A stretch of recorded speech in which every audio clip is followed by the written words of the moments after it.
So, I guess. Yep. I guess we should have said that. I don't know. He was reading a horror book before bed, and I had a nightmare. What? I didn't know that. How does that work? But I don't want to read the back. Let's see. I'll read it and find out. So. Hey everybody, welcome back to another video. My name is Shawnee. I'm Matt. And today we're going to be doing a book haul for the few books that we picked up in the month of April. It's just a few. Just a few. It might be a short video.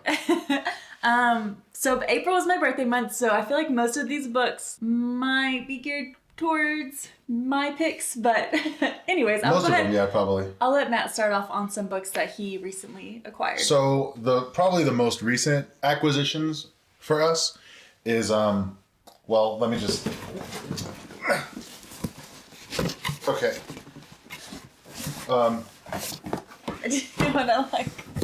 Well, there's a big box of books, and they contain the entire series of The Wheel of Time. Hold it up so we can. Do you think we could do that? Do you think we could hold it up? Yeah. Books. Books. So yeah, the entirety of The Wheel of Time except for New Spring. But yeah, this is every book in the mass market paperback. Almost all of them are the original hardbacks except for these three. Paperbacks. Oh, paperbacks. Except for these three, the last three. Yeah, so our friends were moving and he had just got a Kindle. And so he didn't need these books anymore and wanted less things to pack. And so one night when we were hanging out before they left, he asked if anybody was wanting or would want The Wheel of Time. And I said, heck yeah, I'll take them. So yeah, I got all of The Wheel of Time. And then a few more stragglers. Name of the Wind by Patrick Rothfuss, which I've owned on Kindle for a while, but I haven't actually got to it yet. Me either. The Little Prince. You had to say the name by Antoine de Saint-Exupéry. It's French. Exupéry. There's no way I'm getting that. I don't know how to say it. We have The Little Prince now. And then, kind of funny, I have the sequel to Ender's Game, but I don't have Ender's Game. Oh, I just saw it said Enders on it, honestly, and then I stopped reading. I didn't know it was the sequel. Yeah, so he gave Ender's Game to his brother-in-law and never got it back. So thanks, Chris and Bethany, for the books. Thanks. One of the books that I picked up this month was Yolk by Mary Kay Choi. And this is about two sisters that have very different personalities, but one of them gets sick and then they come together in a new way. And I think I've heard that they have to commit insurance fraud for one of them to have a chance for surviving or something like that. So it's about them kind of coming together and realizing what does it say on the back? Something about, okay, so one of the sisters gets sick and the other sister has to confront the fact that it says she might be sick too, just in a different way. So I think that in the way that she is like self-destructive in her tendencies. One artist that I had been interested in checking out, I've been hearing his name a lot on BookTube, but it's not from like fantasy readers, which I am definitely primarily a fantasy reader, but I've heard the name Kazuo Ishiguro a lot from fiction readers. And I heard that this is one of his best ones. So maybe it's a bad idea to start at the top, but we picked up Never Let Me Go by Kazuo Ishiguro. Ishiguro, I'll get it eventually. And if I'm being honest, I don't know what it's about. I knew what it was about when I bought it, and I forgot what it is about. Me too, now. to be honest. But I don't want to read the back. Let's see. I'll read it and find out. So one of the other books that we ordered from Book Depository in the month of April was Before the Coffee Gets Cold. I heard that this is just a very touching story. You get to, and when you enter this cafe, you can choose a memory, one that you already have. So it's not like any point in history. It has to be a memory that you already have. And you can visit that memory, but you have to return before your coffee gets cold. I don't know what happens if you don't, but I hear that it's a very touching book that touches on emotions. So we're not scared of emotions in this household. Sometimes. Sometimes. Sometimes they can be scary. I'm going to do a twofer right now because I feel like they're kind of related in a way. Not in the stories themselves, but what they mean to me. Both of these, I'm not sure why I've taken so long to pick them up and try to read them. And those are Red Rising by Pierce Brown, and the start of the Broken Earth trilogy, the 5th season, by N.K. Jemisin. And I couldn't tell you why I waited so long before picking these up, because they're both pretty highly critically acclaimed. And the Broken Earth trilogy, I'm pretty sure every single one of them, is that right? I think so. Every single one of the books apparently won a Hugo Award.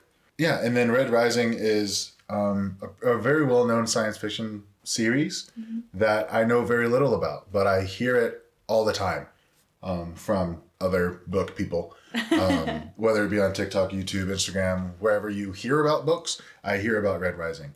And so I finally bit the bullet and picked them up, and someday soon I will read both of these.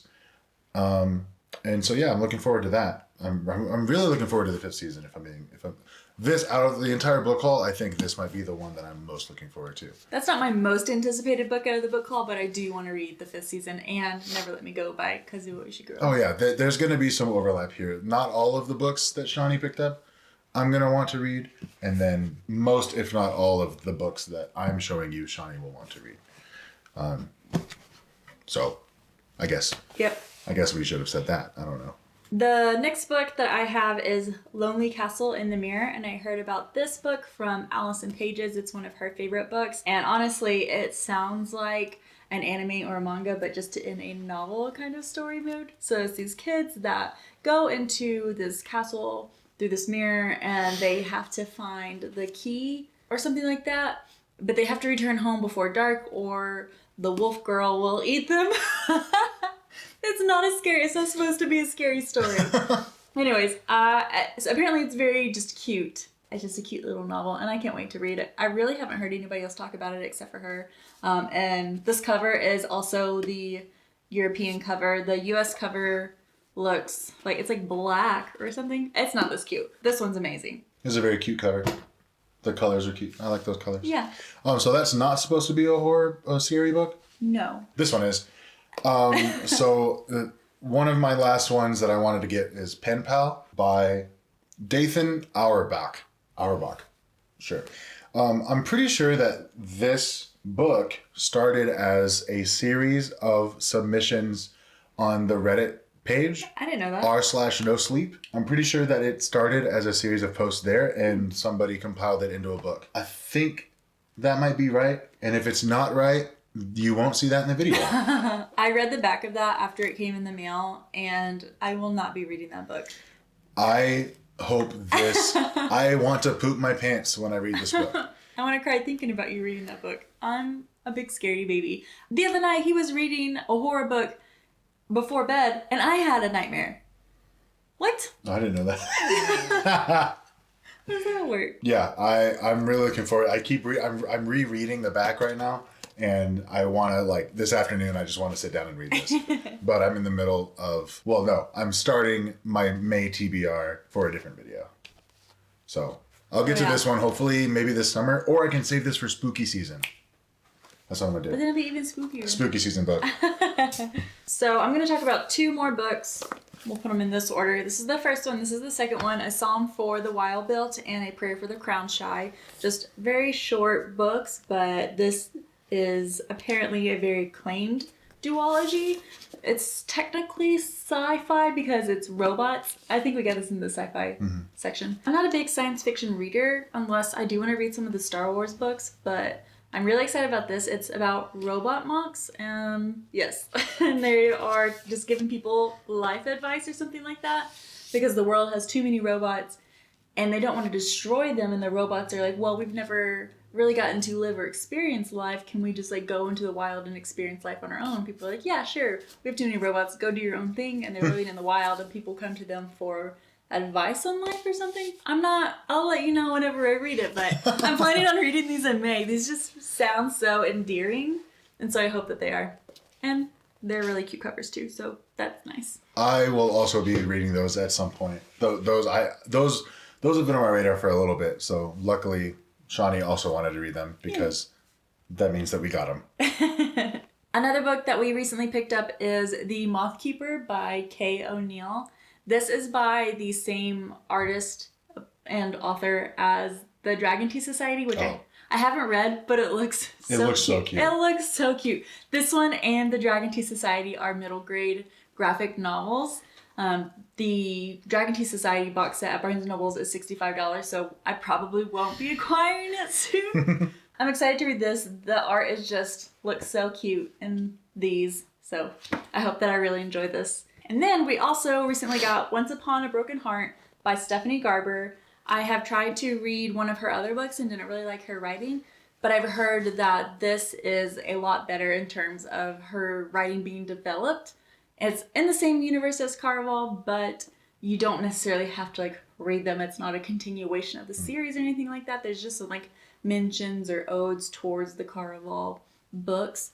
But I heard that the second book in this series really wrecked people at the end, and apparently it was supposed to just be a duology, and then they were all mad at Stephanie Garber, and she was 2 days after book release, after some people had read it, she's like, psych, there's gonna be a third one later this year. Or something funny like that, at least. So I can't wait to finish this, eventually read the second book, let it wreck me, and then read the third book later this fall. So that sounds fun. It's a YA fantasy romance. And the last book on my list is a book by T. Kingfisher that that's a name that I've heard a lot in the last year or so, and it is What Moves the Dead. I believe that this is it a retelling, or is it inspired by?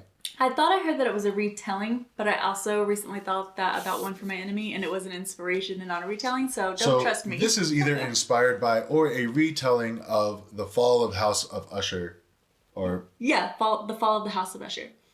I always get the main words of that title right, but I feel like I always mess up the prepositions. Is it the fall of the house?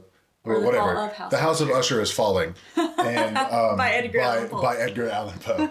And so this is either inspired by or a retelling of that. And I towards the end, was it end of last year when this came out? I saw a little bit of hype. So I saw a little bit of hype for this on BookTube and wanted to pick it up, but we're not hardback readers. And so I was waiting for paperback, and I'm sure that now I bought the hardback, it'll come out in paperback very soon. So if you've been waiting for it, you're welcome. But yeah, this is one that I'm looking forward to just because the cover looks pretty gnarly. Even if I don't like horror books, but that does look super cool, and it makes me want to read the book. But I'll let Matt screen it for me first. Yeah, we'll see how it goes. This could very potentially not be a Shawnee book. I'll screen it. And yeah, those are all the books that I've got. Do you have a couple more? So just yesterday was Indie Bookstore Day, so we went and supported our favorite local bookstore and got just 2 books, one of which is To the Lighthouse by Virginia Woolf. And I've always been interested in reading Virginia Woolf, and I just recently had added this to my TBR. So when I saw it, I was like, yeah, maybe now is the time. This deals with... I'll be honest, I've heard the name Virginia Woolf. I've never heard of this book. I think, and we can edit it out if I'm wrong, but I think that she is kind of like a known feminist writer. Although this book doesn't deal with feminism, it deals with, what does it say? It deals with the silent space that separates people and the space that they transgress to reach each other. So it's about the human, I guess more than feminism, she just deals with the human experience. She writes a lot about that, and more is literary in writing style. We also picked up Lonesome Dove by Larry McMurtry. Lonesome Dove was my dad's favorite movie, so I have always wanted to read this book just on behalf of seeing what it's all about. I have seen clips and pieces of Lonesome Dove, but I have not sat down and watched the entire thing because it feels impossible. It's 6 hours long. Seriously? I don't know how long it is. I didn't know that. It's crazy long. It's really long, but also so is this book. So I don't know if it was originally filmed in segments and not supposed to be a movie to sit down to watch it, but that's how my brothers feel that they have to watch it as well. It's a Western, if you couldn't tell by the cover. I'm really excited about that. My dad was a cowboy, and he loved all things horses and cows and spurs, and he would wear his red bandana around his neck and his dirty old cowboy hat. And he's always working with leather and making new belts and collars and knife holders and he smelled all sorts of stuff like that. He smelled like leather and Copenhagen. That's my kind of man. Yeah. So that was the last book that we picked up in the month of April. So this is evidence. So this alone, minus the box that's on my right off screen, is evidence that we need to go on a book buying ban, because we haven't actually calculated like our physical TBR, but it's probably because we're scared. We're scared. I'm scared. So yeah, these are probably the last books we'll buy for the rest of the year. Just kidding. That's a joke. We are going to go on a book buying ban, except for we can buy continuation in series, or if it's a new book that we are very impatient about that we don't want to wait for the paperback on. Like One for My Enemy, I did not want to wait. Oh, I didn't put that in the video. That's fine. I also bought One for My Enemy by Olivia Blake. Yeah, these are the books that we picked up in the month of April. And I'm going to put this down because these are heavy. Thanks so much for watching. If you are not subscribed already, go ahead and hit that subscribe button. And be sure to ring that bell so that you can be notified whenever we upload a video. If you enjoyed the video, go ahead and drop a like for me. And what books have you picked up recently? Are you reading anything new or continuing series? What are you buying? Because if we're not buying books, you guys can buy books and we can live vicariously through you. Yeah. Please let us know in the comments what books you guys are picking up, or what books we should consider picking up whenever we're off of our ban. Ooh, yeah. We'll see. All right. Thanks so much for watching. We'll see you in the next one. Bye. Bye.